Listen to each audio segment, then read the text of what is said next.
Les meilleures idées sont sorties par le coursier de l'agence, la femme de ménage de Mmh. l'agence, pas uniquement le directeur de création, le DG ou le direct. C'est vrai ça? C'est pas que du Ah non, storytelling, non, non, non, tout le non, monde a voix au c'est vrai. chapitre? Moi, j'ai une très belle anecdote, c'est que j'étais avec deux autres collègues un soir de charrette pour un opérateur, je dirais pas le nom de tout le Mmh. monde, et vers 1 heure du matin, on était un petit peu capoute. Et on se dit, on se fait un break, on va rigoler. Et on demande au coursier, et il s'assoit à côté de nous, et il nous dit, ben, c'est quoi votre problème? On lui dit, voilà le problème pendant qu'on jouait au foot. Et il nous dit, pourquoi vous faites pas X ou Y? Il y avait le directeur de création, je me rappelle très bien. On était deux directeurs clientèle à l'époque, et il y avait un chef de pub. Et on pine tous nos quatre, et on se dit, mince, comment on n'a pas pu y penser? C'était tout bête. Et c'est vrai que parfois la difficulté réside dans la simplicité de l'idée.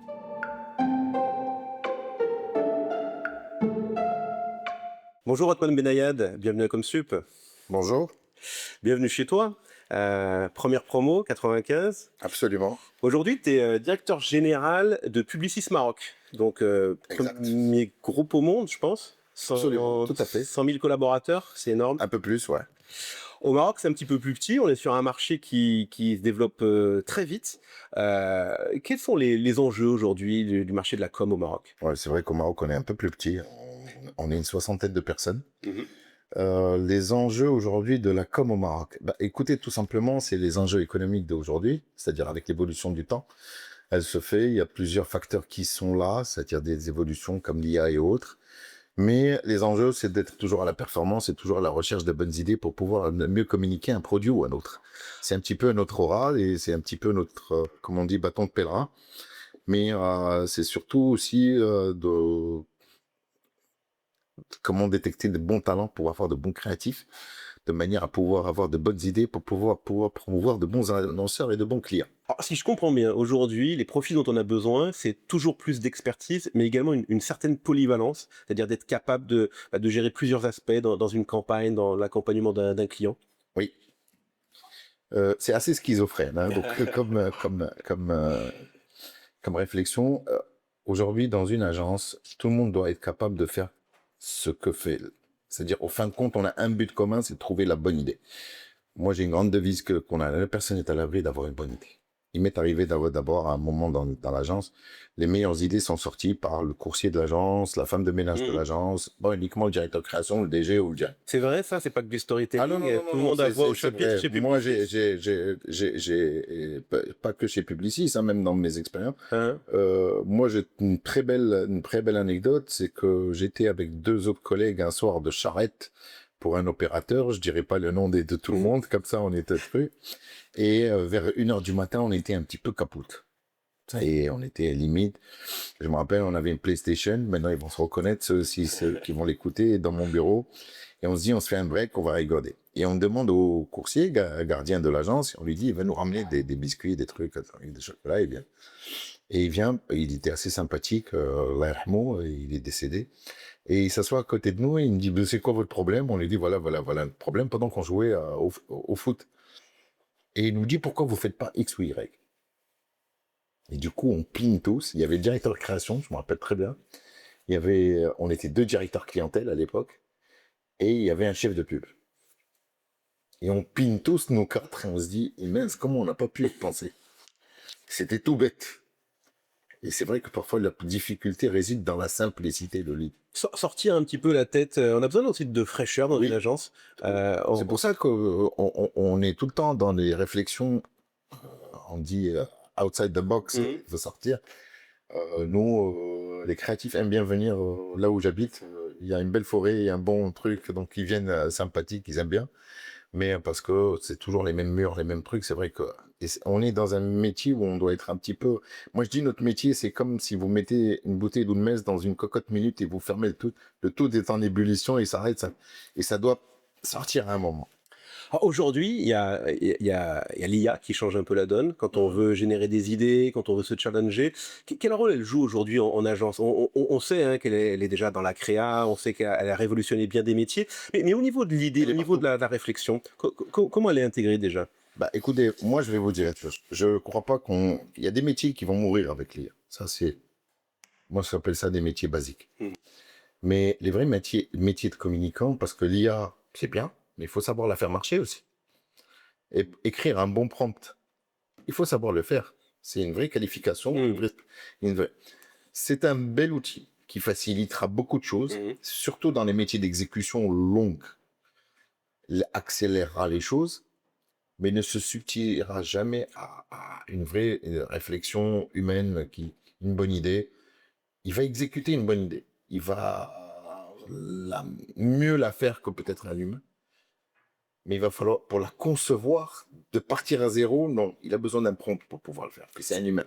C'est une compétence qu'on demande quand on rentre chez Oui. Publicis aujourd'hui. Il faut savoir prompter, il faut avoir s'être Je crois formé. que ça devient natif, hein, maintenant. Ouais. Aujourd'hui, dans les générations qui montent, ça devient natif. Oui, mais comme tu Ça, dis, c'est une savoir bien compétence qu'on prompter. nous demande, nous, les vieux. Ouais, c'est vrai. Parce que nous, il a fallu qu'on s'adapte. Hum.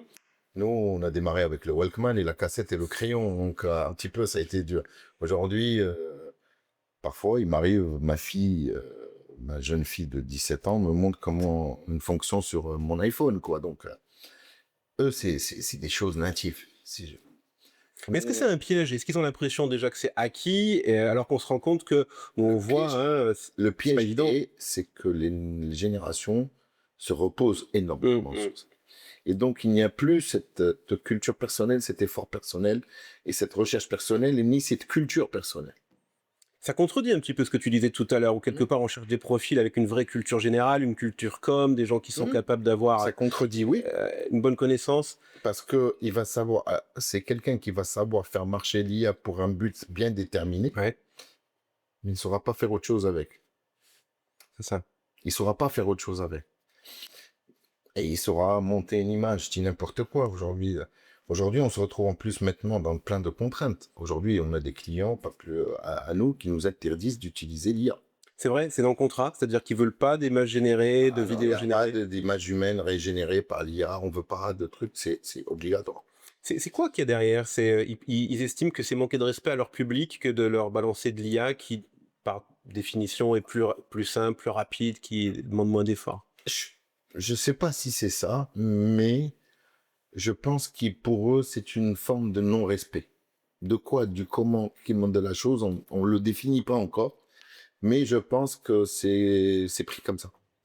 Et aujourd'hui, vous allez le voir, on se repose à l'agence sur l'IA sur des choses bien déterminées, calées, non.